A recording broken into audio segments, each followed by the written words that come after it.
Halo, selamat hari Minggu adik-adik. Apa kabarnya? Oke, untuk hari ini kita akan mulai mendengarkan firman kita ya. Sebelum mulai, kita berdoa dulu ya. Lipat tangannya, kita mau berdoa.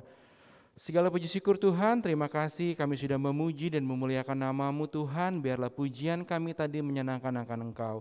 Sebentar kami akan menyiapkan hati kami untuk mendengarkan kebenaran firman-Mu. Biarlah firman-Mu itu menjadi kekuatan di dalam hati kami semua.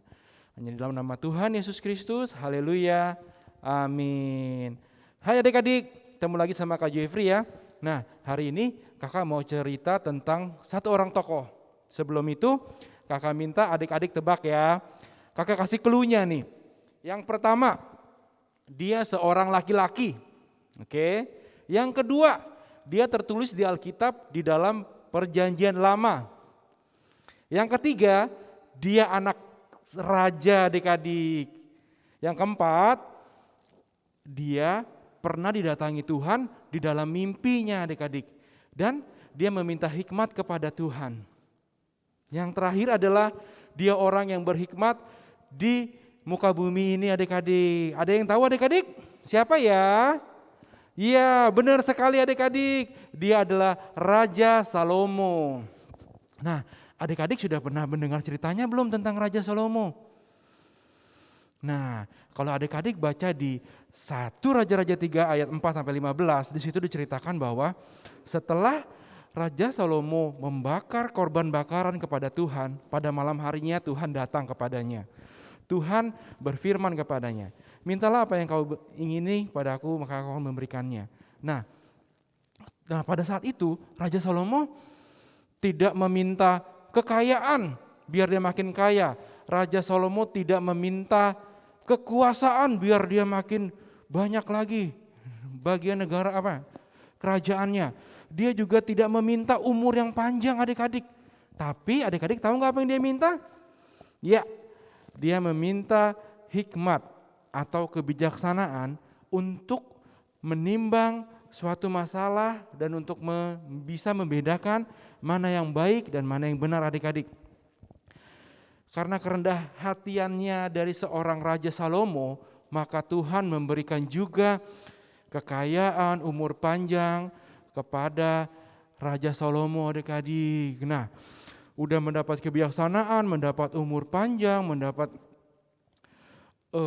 kebahagiaan adik-adik, Raja Salomo adik-adik dari Tuhan adik-adik. Nah, di ayat selanjutnya diceritakan ada 2 orang wanita datang kepada raja. Raja, kata pengawalnya. Ada 2 orang datang yang mempunyai satu masalah. Dia mengaku bahwa satu orang bayi ini punya mereka berdua. Oke, panggil mereka masuk, kata Raja Salomo. Nah, pada saat itu kedua wanita ini saling berebut. Itu anakku. Bukan, dia anakku. Mereka berebut saling mengaku bahwa itu adalah anaknya. Mereka tinggal di satu rumah yang sama dan selang 3 hari mereka saling melahirkan adik-adik. Pada saat itu Raja Salomo mendapat hikmat daripada Tuhan, lalu dia berkata, pengawal, tolong bawa pedang dan belah menjadi 2 anak itu, sebelah buat yang kiri dan sebelah buat yang kanan. Pada saat itu seorang wanita berkata, jangan tuanku raja, biarlah anak itu tetap hidup dan berikan kepada dia. Di saat itu Raja Salomo tahu bahwa wanita yang mengingini anak itu hidup adalah orang tua aslinya. Pada saat itu terbuktilah kebijaksanaan Raja Salomo sehingga pada rakyat pada takut bahwa mempunyai raja yang sangat berhikmat. Hikmat yang daripada Tuhan itu terjadi dalam kehidupan Salomo adik-adik. Nah adik-adik, kakak mau kasih tahu juga nih, apa sih pentingnya hikmat itu dalam kehidupan kita? Pentingnya hikmat adalah yang pertama memiliki manfaat di dalam kehidupan kita sehari-hari adik-adik. Biar kita tidak cepat marah jika menghadapi suatu masalah. Yang kedua juga sesuatu yang berharga yang untuk kita miliki adik-adik. Jika kita memilih hikmat, kita akan tahu mana yang baik, mana yang benar. Kita juga merasa bahagia adik-adik. Juga membuat kita tidak salah ambil keputusan adik-adik. Kita jadi tahu, oh tindakan yang benar itu adalah yang seperti ini. Begitu adik-adik. juga mengerti yang baik dan yang jahat. Nah, pertanyaan selanjutnya, dari mana sih kita bisa dapat hikmat itu adik-adik? Ayo, ada yang tahu nggak adik-adik? Yang pertama adalah dari takut akan Tuhan adik-adik. Ini kita juga bisa baca di dalam Mazmur 111 ayat 10. Takut akan Tuhan bisa kita lakukan seperti kita harus menghormati orang yang lebih tua, kita menghormati orang tua kita. Kita bisa menjadi anak yang dengar-dengaran kepada orang tua, kepada guru di sekolah adik-adik. Juga menjadi anak yang berbakti kepada orang tua. Begitu adik-adik. Nah, yang kedua adalah bagaimana kita bisa dapat hikmat dengan membaca Alkitab adik-adik.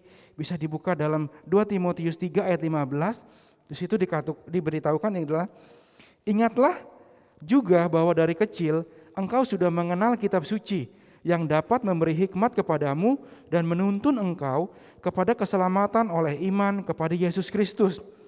Nah adik-adik, jadi kalau kita dari kecil sudah rajin baca kitab suci, kita bisa membedakan mana yang baik, mana yang tidak baik adik-adik. Yang ketiga, bagaimana cara kita mendapatkan hikmat? Kita bisa menanyakannya kepada orang tua, orang yang lebih tua dari kita, contohnya orang tua, guru, kakek nenek yang mempunyai pengalaman yang lebih baik lagi adik-adik. Nah, jadi dari hikmat itu menurut kakak pribadi sangat penting adik-adik buat kita bisa mengetahui mana yang baik, mana yang buruk dalam kehidupan kita sehari-hari adik-adik. Seperti Raja Salomo, kakak juga percaya adik-adik pasti bisa memperoleh hikmat daripada Tuhan. Nah, jadi dari cerita kakak hari ini, Raja Salomo itu orang yang memperoleh hikmat daripada Tuhan, yang bisa dibilang juga orang yang paling bijaksana di muka bumi ini adik-adik. Soalnya kalau adik-adik baca di kitab 1 Raja-Raja 10, di situ ada kunjungan dari Ratu Sheba, negara Sheba datang untuk mengecek atau mengetes kebijaksanaan dari Salomo. Dia menanya semua teka-teki yang dia tahu dan semuanya bisa dijawab oleh Salomo adik-adik. Itu kemurahan Tuhan adik-adik bahwa Salomo mendapat kebijaksanaan dari Tuhan, mendapatkan akal marifat, hikmat daripada Tuhan adik-adik. Nah, kakak mau juga adik-adik semua juga memperoleh hikmat yang sama seperti Salomo adik-adik. Dengan caranya yang seperti tadi, kita rajin baca firman Tuhan, juga kita mempunyai rasa takut akan Tuhan adik-adik dalam kehidupan kita pribadi.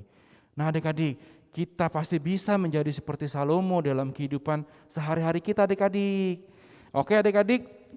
Nah, firman kakak sampai sini aja. Jadi bahwa kita perlu mendapatkan hikmat seperti Raja Salomo adik-adik.